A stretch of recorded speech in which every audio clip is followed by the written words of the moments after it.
1000 మందితో జాయిన్ అయ్యాడండి అప్పుడు. Okay. Hello hello hello. ఈయన శ్రీకాంత్ 1000 మందితో ఆదాల ప్రభాకర్ రెడ్డి గారి సమక్షంలో వైసీపీలో చేరారు. జగదీష్ చేరారు. ఓకే. ఓకే. అదాల ప్రభాకర్ రెడ్డి సమక్షంలో చేరాడు. ఓకే.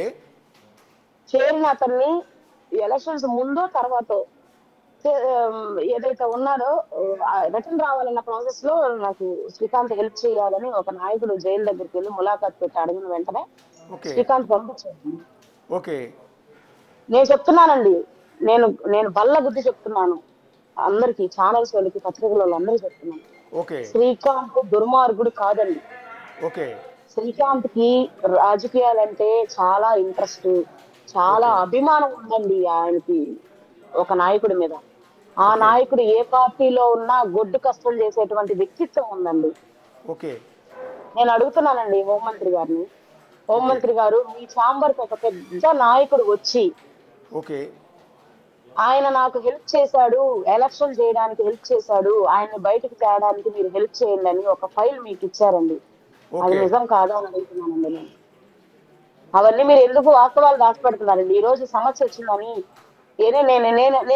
నేను కానీ శ్రీకాంత్ వాళ్ళ ఫాదర్ కానీ ప్రిన్సిపల్ సెక్రటరీ గారు సంతకం పెట్టేసుకొని ఏమైనా ఆర్డర్ తెచ్చావా అండి నేను అడుగుతున్నాను. కాదే. అంటే ఆ పెద్ద నాయకుడే డైరెక్ట్ గా ఫైల్ తీసుకెళ్లి అనిత గారి దగ్గరికి వెళ్ళి పెట్టారు. అది ఆయన బయటకు తేవాలి అన్న ఉద్దేశంతో. చర్యలు కాదండి అది. ఓకే. చర్యలు కాదండి. ఓకే.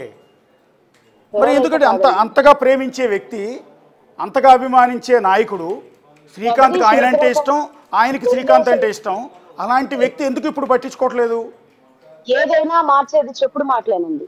ఓకే. ఎంత మనిషినైనా చెప్పుడు మాటలు మార్చేస్తాయి. జగదీష్ ఏ విధంగా చెప్పుడు మాటలు చెప్పాడో నాకు తెలియదు కాదండి. సీన్ మొత్తం రివర్స్ అయిపోయిందండి. ఇప్పుడు ఈ రోజు నా వీడియోలు బయటకు రావడానికి కానీ, శ్రీకాంత్ ఈ రోజు బంధించబడ్డా నిజంగానే బంధించున్నాడండి. ఇంతకుముందు ఆ కర్మ ఆయనకు లేదు. ఒక అతను ఎవరో మధుసూదన ఎవరో ఒక అతను ఏదో పెట్టాడండి ఒక ఛానల్లో మధ్యాహ్నం. పొద్దున్న నేను యూట్యూబ్ లో చూసాను నిద్రలో. ఇంకా ఆయన అన్నాడు వ్యవస్థలు నిర్వీర్యం అయిపోయాయి, ఆ అమ్మాయి బయటేసిందని. ఓకే. వ్యవస్థలు అనేవి ఎక్కడ బాగున్నాయండి? ఎక్కడ బాగున్నాయి వ్యవస్థలు? చెప్పండి. వ్యవస్థ బాగుంటే ఇంటెలిజెన్స్ వాళ్ళకి ఈ నిజాలు తెలియదా? ఈ నిజాలు ఎందుకు మీరు సీఎం గారికి పంపించడం లేదని నేను క్వశ్చన్ చేస్తా ఉన్నానండి. ఓకే. ఈ విషయాలు తెలియదా? ఆయన ఎవరి కోసం పాకులాడతాడు, ఆయన ఎవరి కోసం బ్రతుకుతున్నాడు, ఆయన ఎవరి కోసం జైల్లో ఉన్నాడు, ఆయన ఎవరి కోసం ఊపిరి పీల్చుకుంటున్నాడు, ఆయన దైవం ఎవరు, ఆయన ఎవరి కోసం ఉన్నాడు అనే వాస్తవం ఇంటెలిజెన్స్ వాళ్ళకి తెలియదా? వాళ్ళు ఎందుకు సీఎం గారికి నివేదిక పంపించలేదు? సీఎం గారు చంద్రబాబు నాయుడు గారు ఆయన అడ్మినిస్ట్రేషన్ కానీ ఆయన ప్రభుత్వాన్ని నడిపించడానికి సమర్థవంతంగా ఉంటారని మా ఫాదర్ చెప్తా ఉంటారండి. నన్ను సీఎం చంద్రబాబు నాయుడు గారు నిజమైన నివేదిక తెప్పించుకుంటే కష్టపడ్డ పాత టీడీపీ కార్యకర్త శ్రీకాంత్ బాధ మీకు తెలుసుద్దండి. సో ఈయన జైలుకి వెళ్ళటానికి కూడా కారణం ఆయన నమ్ముకున్న, మీరు చెప్తున్న పెద్ద నాయకుడి కోసమే జైలుకి వెళ్ళారండి? కాదండి. ఓకే. కాదండి, అది జైలుకి వెళ్ళిన ఆయన తీనా పేపర్స్ లో ఉన్నాడు కాబట్టి ఆయన్ని ఫస్ట్ ఎఫ్ఐఆర్ లో పేరు చేర్చకుండా తర్వాత ఛార్జ్ షీట్ లో చేర్చి ఆయనకి ఇద్దరు శ్రీకాంతులు అండి ఇందులో. A2 శ్రీకాంత్ చనిపోవడం వల్ల ఈయన హైలైట్ అయ్యాడు, శిక్ష చేసేసారు. అది కోర్టులు నిర్ణయించారు, మనం దానికి ఏం చేయలేమండి. ఈయన A3 అండి. ఈయనేం పొడవలేదు, నరకలేదు, చంపలేదండి. కొట్లాట మధ్యలో చనిపోయినటువంటి వ్యక్తికి శిక్ష పడ్డదండి. మరి ఆయన అప్పీల్కి హైకోర్టుకి వెళ్ళాడండి, తర్వాత సుప్రీంకోర్టుకు కూడా వెళ్ళాడండి. అసలు మామూలుగా నేను చూసినంత వరకు అప్పీల్కి వెళ్తే హైకోర్టులో శిక్ష తగ్గించబడుతుందండి. అవునండి. మరి A3కి ఎందుకు శిక్ష తగ్గించబడలేదు? అక్కడ ఏం జరిగిందో నాకు తెలియదండి. సుప్రీంకోర్టులో కూడా కన్ఫర్మ్ అయింది, అదేం జరిగిందో నాకు తెలియదండి. అంటే అరుణ గారు, ఇక్కడ ఇది బాధాకరమైన సందర్భం. మిమ్మల్ని ఒక మహిళగా, ఒక నిస్సహాయ స్థితిలో, ఒక ఇబ్బందుల్లో ఉన్న మహిళని ఈ ప్రశ్న అడగకూడదు, కానీ జనాల దృష్టిలో మిమ్మల్ని చాలా దారుణంగా క్రియేట్ చేసింది సొసైటీ, కొంత మీడియా. మిమ్మల్ని ఈరోజు సొసైటీ ముందు ఒక దోషిగా నించోబెట్టి మీ క్యారెక్టర్ని అసాసినేషన్ కూడా చేసింది ఒక విధంగా చెప్పాలి అంటే. అందులో భాగం ఏంటంటే మీ భర్త ఎలా చనిపోయారో నాకు తెలియదు, బట్ మీ భర్త చనిపోవటం వెనక కూడా మీ పాత్ర ఉందన్నట్టుగా ఒక ఆర్టికల్ రాశారు. అది చూసి మాకు కూడా నిజంగా బాధ అనిపించింది, ఇలా ఉంటుందా అని. మా నా భర్త ఎలా చనిపోయాడనే దాని మీద సమర్థవంతంగా కేసు కట్టి అప్పట్లో ఇన్వెస్టిగేషన్ చేసింది శ్రీనివాస్ గౌడ్ అనే ఒక ఎస్ఐ గారండి. ఇప్పుడు ఆయన సిఐగా సిక్స్త్ టౌన్ లో ఉన్నాడండి. ఓకే. ఆయన ఇంటర్వ్యూ తీసుకోండి మీరు, ఛానల్స్ వాళ్ళందరూ కూడా. ఆయన చెప్తాడు దానిలో. నాకు అసలు అప్పుడు 18 సంవత్సరాలు ఉంటాయండి. 18 సంవత్సరాల వయసులో నాకు ఎవరు తెలుసండి? నాకు నెల్లూరులో Atmakur bus stand, Gandhibomma centre తప్ప ఏమీ తెలియదు. అది కూడా మా అమ్మతో వెళ్ళేదాన్ని, మా అమ్మతో వచ్చేదాన్ని. ఓకే. ఆ వయసులో నేను నేను అంత కుట్ర. ఇంకోటి ఏంటంటే మేము చిన్నప్పటి నుంచి ప్రేమించి పెళ్లి చేసుకున్నామండి. ఓకే. ఇంకో బాధాకరమైన విషయం ఏంటంటే నా భర్తతో నాకు ఏ సంబంధం లేకుండానే చనిపోయాడండి. ఓకే. ఉమ్. అంటే అండి ఏ సంబంధం లేకుండా అంటే బాబు పుట్టాడు కదా? నాకు లేదండి, బాబు పుట్టింది నేను ఒకరి చేతిలో మోసపోవడం వల్ల నాకు బాబు పుట్టాడు. ఆ విషయం నా బిడ్డకు కూడా తెలియదు. నా బిడ్డకి తండ్రి శ్రీకాంతే అని చెప్పాను నేను అప్పుడప్పుడే ఊహ తెలుసుకున్నప్పుడు 2022లో. అప్పటి నుంచి ఆయనే తండ్రిగా భావించి వాడు కూడా ఇంటర్వ్యూలకు వస్తుంటాడు. ఆయనే తండ్రి అని బయట చెప్తాడండి. నా కొడుకు ఇనిషియల్ కూడా నేను ఏకే కనిష్కన్ కార్తికేయ రాజని ఏ అని చెప్పేసి శ్రీకాంత్ వాళ్ళ ఇనిషియలే పెట్టున్నాను. అంటే బాబు మీ భర్తకి పుట్టలేదు, శ్రీకాంత్కి పుట్టలేదు, థర్డ్ పర్సన్ ఉన్నాడు. అంటే మీ భర్త చనిపోయిన తర్వాత మిమ్మల్ని మోసం చేశాడండి? మోసం చేశారండి నన్ను. ఒక వ్యక్తి మోసం చేశారు. ఆ మోసం చేసి మానసిక స్థితి నాకు బాగా లేకుండా వచ్చిందండి. నాకు బ్రెయిన్ లో బ్లడ్ క్లాట్, ఫిక్స్ కూడా ఉందండి. నా హాస్పిటల్ ఫైల్ అన్నా కూడా ఇస్తానండి. ఏ చిన్న టెన్షన్ వచ్చినా నాకు ఫిక్స్ వస్తుందండి. ఇప్పుడు నేను డోస్ పెంచుకోనండి. ఉదయం ఒక మాత్రని, సాయంత్రం 2 మాత్రలు, 1500 mg ఫిక్స్ మాత్రం నా బాడీలోకి పోతుంటే నేను ఇలా మీతో మాట్లాడుతున్నానండి. ఏయో. ఓకే. అంటే నిన్న మీరు ఒక మాట చెప్పారండి, మీ భర్త వాయిస్ అండ్ శ్రీకాంత్ గొంతు, ఇద్దరు గొంతులు కూడా ఒకేలా ఉంటాయి కాబట్టి నేను శ్రీకాంత్ని ప్రేమిస్తున్నాను అన్నారు. స్టిల్ ఇప్పటికీ అదే కారణమా? అవును సార్, అవును సార్. విషయం ఏంటంటే అండి, నా భర్త చనిపోయేటప్పటికి 2.5 నెల 3 నెలలు ఉంటదండి. అంటే ఆగస్టు 15వ తారీఖు నాకు పెళ్లి అయిందండి. నవంబర్ 2వ తారీఖు మా మామయ్య, నేను మామ అంటానండి, మా అత్త కొడుకు, నాకు మేనత్త కొడుకునండి ఆయన. ఆయన అంటే నాకు చిన్నప్పటి నుంచి నేనంటే ఆయనంటే నాకు ఇష్టం అండి, బాగా ఇష్టం. అయితే మాకు నిశ్చితార్థం అయిన తర్వాత ఆయన ఒక బైక్ మీద నుంచి పడ్డాడండి, వర్షంలో జారి పడితే. ఆయనకి తొడ దగ్గర నరం కట్ అవడంతో ఆయన శారీరక సంబంధాలకు దూరంగా ఉండమని చెప్పి డాక్టర్ అడ్వైజ్ చేశారండి. ఈ లోపల మాకు పెళ్లి సమయం వచ్చింది, పెళ్లి అయిపోయింది. కానీ మాకు ఎటువంటి శారీరక సంబంధాలు అనుభవించకుండానే నా భర్త చనిపోయాడండి. ఆ మానసిక వేదన నన్ను వెంటాడుతూనే ఉందండి. నా భర్త నాకు దక్కకుండానే చనిపోయాడు. అట్లీస్ట్ మా పెళ్లి ఫోటోలు కూడా, పెళ్లి వీడియోలు కూడా చూసుకునే అవకాశం కూడా దేవుడు ఆయనకి ఇవ్వలేదండి. మేము చాలా గొప్పగా పెళ్లి చేసుకున్నాం. అంటే అంతలా ఇష్టపడిన వ్యక్తిని చనిపోయిన వెంటనే మళ్ళీ మీరు ఇంకొక వ్యక్తితో కమిట్ అయ్యారు కదా? అంటే ఇది actually me personal issue, but జనానికి క్లారిటీ కోసం అడుగుతున్నాను నేను. జనాల క్లారిటీకి నేనే ఇస్తానండి, ఎందుకంటే రకరకాలుగా నన్ను తప్పుగా వాళ్ళు అనుకోకూడదు. అవును, అందుకే నేనే ఇస్తానండి. వెంటనే కాదండి. నేను 5 ఏళ్ళు 6 ఏళ్ళు నేను ఒంటరి జీవితం, హెల్త్ ఇష్యూస్, హాస్పిటల్ అడ్మిషన్స్, నేను కోమాలో కూడా వెళ్ళానండి. కొన్ని రోజులు నేను కోమాలో కూడా ఉన్నాను. ఆ షాక్ నుంచి బయటికి రావడానికి నాకు కొంచెం సైకలాజికల్ ప్రాబ్లం వచ్చింది. ఆ సైకలాజికల్ ప్రాబ్లం లో నారాయణ హాస్పిటల్లో హెచ్ఓడి కృష్ణమూర్తితో హెచ్ఓడి గారి దగ్గర నేను ట్రీట్మెంట్ తీసుకున్నాను. కొద్ది రోజులు సైకియాట్రిక్ గా మా ఇంట్లో వాళ్ళని కూడా కొట్టేదాన్ని అంటండి, కోపం వచ్చినప్పుడల్లా. ఆ మానసిక పరిస్థితిలోంచి నన్ను బయటికి వేసడానికి కొంచెం టైం పట్టిందండి మా ఫ్యామిలీకి. తర్వాత నేను ఒకరి మాయ మాటలు నమ్మాను. ఒక 5 ఏళ్ళు 6 ఏళ్ళ సమయం తర్వాత ఒక మాయ మాటలు నమ్మానండి. కొంత పరిచయంలోనే నాకు ప్రెగ్నెన్సీ వచ్చేసింది. తర్వాత ఆయన పెట్టే వేధింపులు తట్టుకోలేక నేను బయటకు వచ్చేసాను. ఆ తర్వాత బయటికి రావడం, నేను వెలుగులో చేరాను. వెలుగులో చేరిన వెంటనే ఇంకొక పెద్ద నాయకుడు నిరంజన్ బాబు రెడ్డి గారు అని ఆయన నా మీద పగబట్టారు. నా ఉద్యోగం తీసేసేసాడు, నన్ను రోడ్డు మీద వేసాడు. నాకేం చేయాలో తెలియక ఆ కేసులు పెట్టించాడండి నా మీద. ఈ రోజు దిశ పోలీస్ స్టేషన్ లో ఉన్నటువంటి సిఐ చింతం కృష్ణారెడ్డి, ఆయన అడగండి మీరు, నన్ను ఏ విధంగా నలిపారు. ఆయనండి అప్పుడు కోవూరులో ఎస్ఐ.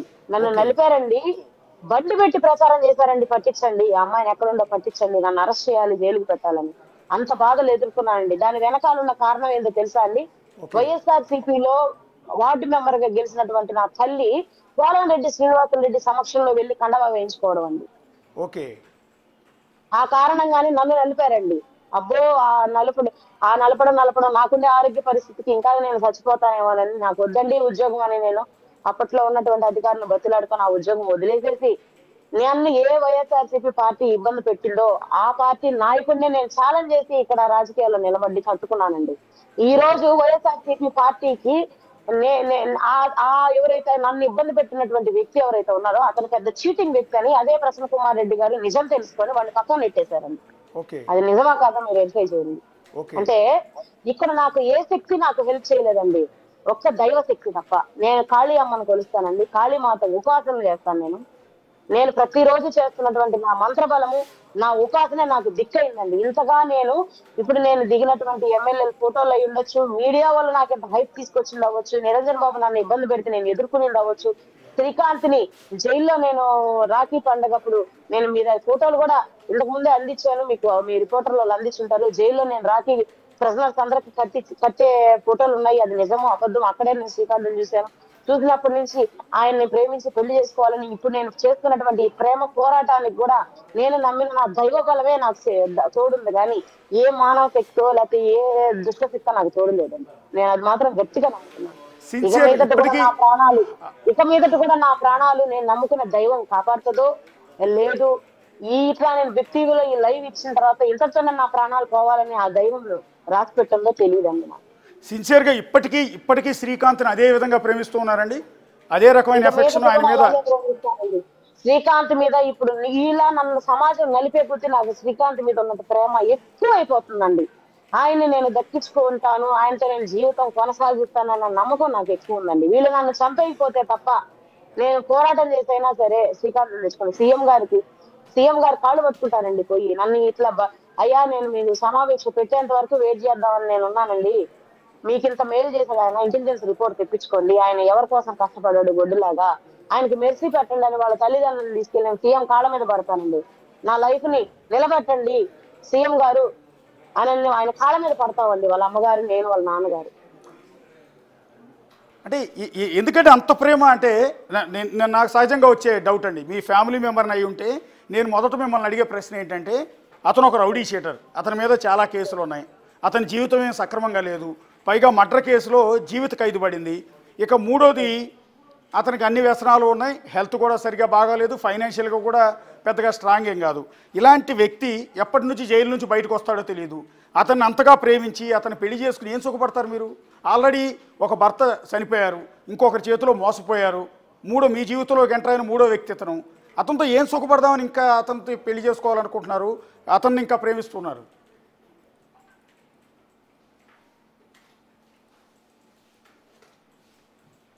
అనేసి ఆ మాటల్లోనే మీకు తెలుసుదండి, ఆయన ప్రేమ రుచి మరిగినటువంటి ఏ ఒక్క ఆడపిల్ల కూడా ఆయన వదిలిపెట్టదండి. ఇంకొకటి ఏంటంటే, చనిపోయినటువంటి నా భర్త గొంతండి, నా ప్రేమ నాకు దక్కలేదు, ఆ గొంతుతో నన్ను ప్రేమించబడుతున్నాడు శ్రీకాంత్, నా అఫెక్షన్ నేను వదులుకోలేకపోతున్నాను. నా భర్త చనిపోయాడు, నాకు మీరు ఎవ్వరు రిటర్న్ తెచ్చిలేరు నా భర్తని, కానీ ఆ గొంతులో నుంచి వచ్చేటువంటి ఆ ప్రేమ నాకు దక్కుతుందండి. నేను దాన్ని ఎలా వదులుకుంటానండి? కానీ నాకు నా భర్తను ఎవరన్నా రిటర్న్ తెప్పించే పత్రికల్లో ఎవరన్నా ఉన్నారో చెప్పండి, నేను శ్రీకాంత్ వదిలేస్తాను.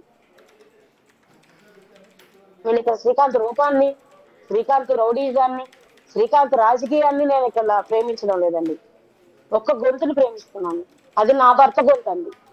నా చెవులతో వినండి మీరందరూ, అంటే నేను పిచ్చిదానిలాగా అందరూ కనిపిస్తానేమో తెలియదు, కానీ ఇది వాస్తవం అండి. లేదండి, పిచ్చిదాని ఎందుకు అనుకోవాలి, ఇది సిన్సియర్ లవ్ కదా మీది. నిజానికి రేపో మాపో మీ సిన్సియర్ లవ్ మీద ఒక తెలుగు డైరెక్టర్ ఎవరో ఒకళ్ళు వచ్చి సినిమా కూడా తీస్తానంటారు, ఎందుకంటే అనేక రకాల కోణాలు ఉన్నాయి మీ జీవితంలో. ఒక విధంగా మీ బయోపిక్ తీయచ్చు వాళ్ళు. నా ప్రేమ నాకు దక్కుతుందని నమ్మకం నాకు. నన్ను జగదీష్ గ్యాంగ్ అంతా చంపేయకపోతే నేను శ్రీకాంత్ నేను కలుస్తాము, నా దైవం నాకు సహాయం చేస్తుంది నాకు నమ్మకం ఉంది. నేను ఇంకొక వాస్తవం, నాకు బేసిక్ గా అబద్ధాలు చెప్పడం రాదు సార్, ఇంకొక వాస్తవం కూడా నేను మీకు చెప్తానండి. 2023లో జీవో నంబర్ 58 వచ్చిన తర్వాత దాన్ని ఇంప్లిమెంటేషన్ చేయలేదని నాకు చాలా గర్జుందండి. మొన్న ఎలక్షన్స్ లో నేను కాళీ అమ్మకి ఒక హోమం చేశానండి. అసలు వైఎస్ఆర్సీ గవర్నమెంట్ ఓడిపోవాలి, రాకూడదు, ఇంకొక గవర్నమెంట్ మారి ఆ జీవోని ఇంప్లిమెంటేషన్ చేయాలి అని పిచ్చిదాని లాగా హోమం చేశానండి. ఉపవాసం ఉన్నానండి 15 రోజులు.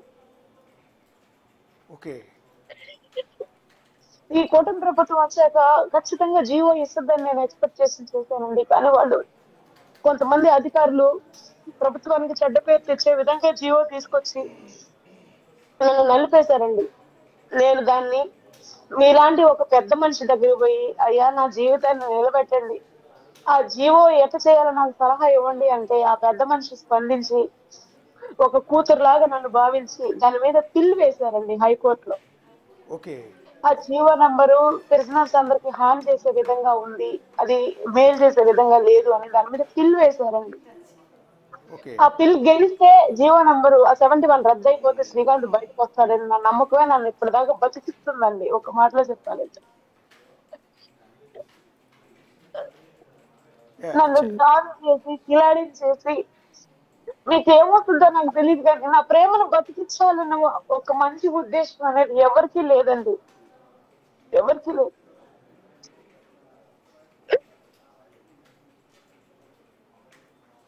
నిజంగా చాలా బాధాకరం. మిమ్మల్ని చూస్తుంటే నిజంగా అని మిమ్మల్ని అర్థం చేసుకోవాలి అరుణ్ గారు. ఈ సొసైటీ దారుణంగా మిమ్మల్ని ట్రీట్ చేస్తోంది. మీరు వైఎస్ఆర్ కాంగ్రెస్ పార్టీ ఓడిపోవాలి, కూటమి ప్రభుత్వం రావాలి అని హోమం చేశారని చెప్తున్నారు. సో అలాంటి పార్టీ తెలుగుదేశం పార్టీ కార్యకర్తలే ఇవాళ మీ మీద సోషల్ మీడియాలో దుష్ప్రచారం చేస్తున్నారు. మీరు అది గమనించారా? మిమ్మల్ని మీ మీద మీమ్స్ చేసేవాళ్ళు, మీ మీద ట్రోల్స్ చేసేవాళ్ళు, మిమ్మల్ని వెటకారంగా వ్యంగ్యంగా మిమ్మల్ని ఒక వ్యాంపు కింద, మిమ్మల్ని ఒక తప్పుడు పనులు చేసి ఆడదాని కింద చిత్రీకరిస్తూ పోస్టులు పెడుతున్న వాళ్ళలో మెజారిటీ తెలుగుదేశం పార్టీ కార్యకర్తలు మీరు గమనించారా? మీరు ఏ పార్టీ కోసం అయితే పనిచేశారో, ఏ పార్టీ కోసం అయితే హోమం చేశారో. అవునండి, అందరూ వాళ్ళే, ఎక్కువ వాళ్ళే చేస్తున్నారు. అంటే వైసీపీ వాళ్ళేమో ఈమె టీడీపీ లవర్ లేడీ అటండి, ఫేస్బుక్ ఓపెన్ చేస్తే గుండె పగిలిపోతుంది. వైసీపీ వాళ్ళు అంటున్నారు వైసీపీ లవర్ లేడీ అని, టీడీపీ వాళ్ళు అంటున్నారు. అంటే అసలు నేను ఎవరికి లవర్నండి? శ్రీకాంత్ ఒక్కడే అనే లవర్ పోస్టులు పెట్టట్లేదు. అంటే కొంత రాంగ్ ఇన్ఫర్మేషన్ కూడా అంటే అండి, పత్రికల్లో ఆర్టికల్స్ వచ్చేటప్పటికి. రెండోది, మీరు రకరకాల కళ్ళజోళ్ళు పెట్టుకుని రకరకాల డ్రెస్సుల్లో మేకప్తో ఫోటోలు కనిపించేటప్పటికి సహజంగానే మిమ్మల్ని చూసేటప్పటికి ఆ రకమైన భావన వాళ్ళందరికీ వచ్చి ఉండొచ్చు. రాంగ్ ఇన్ఫర్మేషన్ బహుశా ఇవి ఇంతలా చేస్తుందేమో. ఆ పత్రిక వార్త చదివిన తర్వాత ఎవరికైనా కూడా అదే రకం అనిపిస్తుంటే, దానికి తోడు మీ ఫొటోస్ అన్నీ చూసిన తర్వాత కూడా ఈ రకమైన పోస్టులు అందరూ పెడుతూ ఉండొచ్చు. అది తెలుగుదేశం పార్టీ కార్యకర్తలైనా, మీ మీద ట్రోల్ చేస్తున్న వాళ్ళైనా, వైసీపీ కార్యకర్తలైనా, మేమర్స్కైనా ఏమైనా అప్పీల్ చేసుకుంటారు బిగ్ టీవీ ద్వారా అరుణ గారు? నన్ను ఇంకా ట్రోల్స్ చేయడం ఆపేయండి, నేను ఎవరికి ఏం అన్యాయం చేయలేదు, నన్ను ఇంకా ట్రోల్స్ చేయొద్దండి. అట్లా ఫేస్బుక్ లో, వాట్సాప్ లో నాకు వైసీపీ వాళ్ళు లవర్ లేడీ నేను కాదండి, టీడీపీ వాళ్ళు లవర్ లేని కాదు, నేను ప్రేయస్ని శ్రీకాంత్ ఒక్కటేనండి. మీ అందరికి వీలైతే నా ప్రేమను బతికించండి, నా ప్రేమను చంపేద్దండి. ఇట్లాంటి ట్రోల్స్ చేసి ఒక ప్రిజనర్ కి చాలా హాని అండి ఇలాంటి వార్తలు, ఇలాంటి రూమర్స్, ఇలాంటి ఇది. మీకు ఒక విషయం తెలుసో లేదండి, అసలు ఇదంతా ఎందుకులే, అతను ఇక్కడి నుంచి తీసుకెళ్లిపోండి అని ఏ అధికారం నాకు ఆగ్రహం ఇచ్చాడండి. జైలు ట్రాన్స్ఫర్ చేసినా కూడా 3 ఏళ్ళు జీవోకి ఎలిజిబుల్ ఉండదండి, అదొక పనిష్మెంట్. ములాఖాతు ఇవ్వకుండా ఆపినా కూడా అదొక పనిష్మెంట్ అండి. ఒక ప్రిజనర్ జీవితానికి ఇది చాలా హాని అండి. ఇలా జగదీష్, జెమిని, ఒక ఇద్దరు రౌడీ షీటర్లు, వాళ్ళు 2-3 మర్డర్లు చేసినటువంటి రౌడీ షీటర్లు పెట్టినటువంటి పిటిషన్ మీద ఎంటైర్ పోలీస్ వ్యవస్థ మొత్తం హల్చల్ చేసి, అది మొత్తం ఎంక్వైరీలు చేసి తప్పుడు నివేదికలన్నీ వాళ్ళ మీద సబ్మిట్ చేయాలన్న దురుద్దేశంతో వాళ్ళు చేసిన దానికి మీరు సపోర్ట్ చేయొద్దండి. నేను పోలీస్ శాఖనంతా నేను వేడుకుంటున్నాను.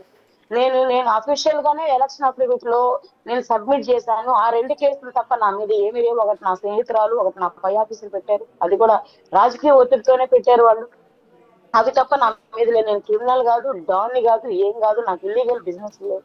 నేను జగదీష్ చేసేటువంటి ఆ అరాచకాలు నేను ఆపాను. శ్రీకాంత్ పేరు నువ్వు వాడుకొని పొల్యూట్ చేస్తున్నావని శ్రీకాంత్ కు తెలియపరిస్తే శ్రీకాంత్ జగదీష్ ను కూడా అరవడం జరిగింది. రే మా పేర్లు నువ్వు ఇట్లా వాడతావని అరవడం కూడా జరిగింది. వాళ్ళు వద్దు, జీవితంలో మాకు నువ్వు కనిపించొద్దు అని ఇంటర్వ్యూకి పిలిచి నాతో పాటు చెప్పడం జరిగింది. అదంతా కుట్ర పెట్టుకునే వాడు ఇదంతా చేస్తున్నాడు. ఇదంతా కారణం జగదీష్ కొంతమందిని పోగేసుకున్నాడు. నాకుండే నా ఫ్రెండ్ను కూడా శత్రువుని, నాకుండే ఒకే ఒక శత్రువు నా ఫ్రెండ్, ఆ అమ్మాయిని కూడా జత చేసుకున్నాడు. అందరు కలుసుకొని మాకు ఉచ్చు బిగిచ్చేశారు. రేపు నన్ను నా ప్రాణాలు పోయేదానికి కూడా వాళ్ళే ఉంటారు. వీలైతే గవర్నమెంట్